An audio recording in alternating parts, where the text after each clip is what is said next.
And I'd now like to introduce Len Fisher. Hi, Len.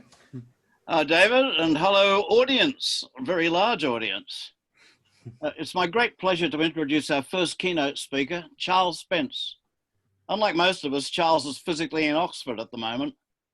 He's the Professor of Experimental Psychology at Oxford University, and he is particularly interested in how our brains process the information from our different senses to give us a multi-sensory view of life. Charles's work has covered an incredibly wide field. He worked out how different lines and shapes are associated with different emotions, and how action-related auditory cues can add to our visual anticipation in tennis. That's something very dear to my heart now that I can hardly move on the tennis court.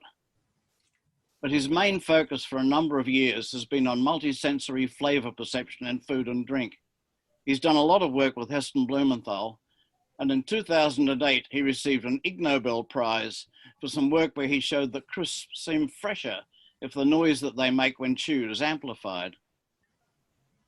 Charles was one of the people responsible for popularizing the term gastrophysics, which applies to food pairings and to all other forms of multisensory interactions involving food and drink.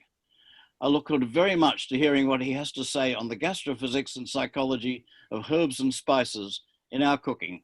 Over to you, Charles.